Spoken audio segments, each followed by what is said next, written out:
ሰላም ጤና ይስጥልኝ። እንዴት ናችሁልኝ? ውድ የአባይቱ ቤተሰቦች እኔ ያለው እግዚአብሔር ይመስገን። በያላችሁበት ሰላማችሁ ብዝዝት ይበልልኝ። እንግዲህ በዛሬው ትምህርታችን የምናየው ቫውልስ ኤንድ ኮንሶናንትስ ነው። እንግዲህ ትናንትና ለክለሳ ያክል ምን አይተናል?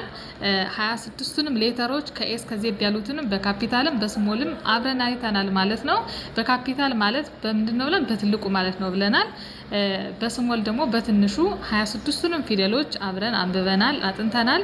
ዛሬ ደግሞ እነዛን 26 ሌተሮች ምን ብያችሁ ነበር? ትናንትና በሁለት ከፍለን እናያለን ብያችሁ ነበር አይደለ? ትናንትና ቫውል ኮንሶናንት፣ ስለ ቫውልና ስለ ኮንሶናንት ያው ዛሬ እንማማራለን ብያችሁ ነበር እና ባልኳችሁ መሰረት ዛሬ 26ቱን ሌተሮች ከሁለት ከፍዬ ቫውልስ ኤንድ ኮንሶናንትስ ብዬ አምጥቼላችኋለሁ ማለት ነው። እንግዲህ ስለዚህ ወደ ቫውልና ኮንሶናንት መሄድ እንችላለን ማለት ነው። 26ቱ ሌተሮች እንዳልኳችሁ በሁለት ይከፈላሉ፣ ቫውልስ ኤንድ ኮንሶናንትስ። ቫውል ማለት አናባቢ ማለት ነው። እንደ አናባቢ የምንጠቀምባቸው ሌተሮች ማለት ነው።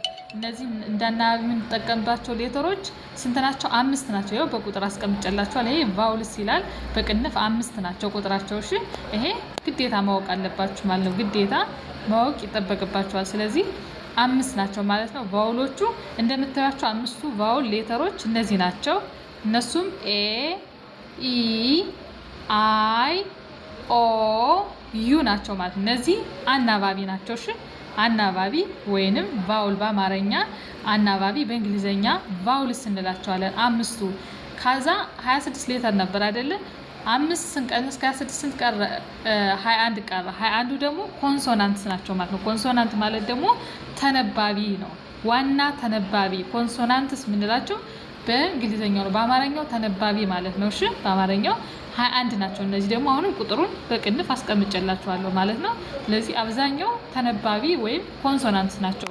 ሞስት ሌተርስ አር ኮንሶናንትስ በት ኦንሊ 5 አር ቫውልስ ወይም አናባቢ ናቸው ማለት ነው፣ 5ቱ ብቻ። ስለዚህ እነዚህም ኮንሶናንቶቹን አብረን እናያለን። የቫውሎችን አይተናል።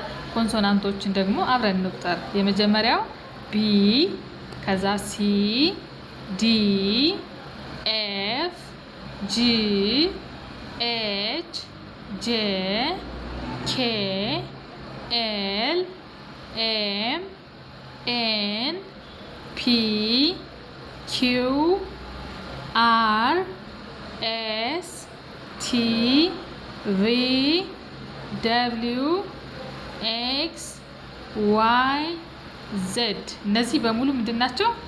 ኮንሶናንት ወይም ተነባቢ። አሁን ደግሞ ከመጨረሻው ጀምረን ወደ መጀመሪያው እናንብባቸው። ዜድ፣ ዋይ፣ ኤክስ፣ ደብሊው፣ ቪ፣ ቲ፣ ኤስ፣ አር፣ ኪው፣ ፒ፣ ኤን፣ ኤም፣ ኤል፣ ኬ፣ ጄ፣ ኤች፣ ጂ፣ ኤፍ፣ ዲ፣ ሲ፣ ቢ ናቸው ማለት ነው። ስለዚህ እነዚህ በሙሉ ኮንሶናንትስ ናቸው። ትናንትና ሌተሮችን ስለተማማርን ብዬ ነው። ስለዚህ እነዚህ እንድታውቁ ነው ግዴታ፣ እነዚህ ማወቅ ይጠበቅባቸዋል። እሺ፣ ስለዚህ እነዚህን እንዳልኳችሁ ደብተር ላይ ጻፏቸው፣ እዚህ ጋር ማለት ነው የጻፍኩላችሁን። እነዚህ ቫውል 5ቱን፣ ከዛ ኮንሶናንቶች ደግሞ 21ዶቹን፣ እነዚህን ጻፏቸው። ስለዚህ በቀጣይ ምን እናያለን ማለት ነው? ቃላትን ወይም በእንግሊዝኛ ወርዶችን እናያለን። ወርዶች ማለት እነዚህን ሌተሮችን አወቅን አይደለ? ሌተሮችን ካወቅን እንግዲህ ቃላት መመስረት፣ በአማርኛ ቃላት ምስረታ ወይንም በእንግሊዝኛ ወርዶችን እናያለን ማለት ነው። እነዚህን እየገጣጠምን የተለያዩ ወርዶችን እናነባለን እስከ ፍቻቸው ድረስ በአማርኛ ጨምሬ እነሱን እምንማማር ይሆናል ማለት ነው። እነዚህን በደንብ አንብቡ። ስለተከታተላችሁ በጣም አመሰግናለሁ። ለዛሬ እንግዲህ ያው አጭር ቪዲዮ ነው ይዤላችሁ የመጣሁት። ያው ግዴታ አስፈላጊ ስለሆነ ብቻ እንድታውቁት ነው። ያው ቀጣይ ወደ ወርድ ወይም ወደ ቃላት መሰረታ ስንሄድ እነዚህን ማወቅ ስላለባችሁ ነው። እነዚህን አንብቡ። በጣም አመሰግናለሁ። እንዲሁም በውስጥ መስመር መማማር የምትፈልጉ ካላችሁ ሁሌም እንደምለው ከስር በምናስቀምጠው ስልክ ደውሉ። በጣም እናመሰግናለን። መልካም ቀን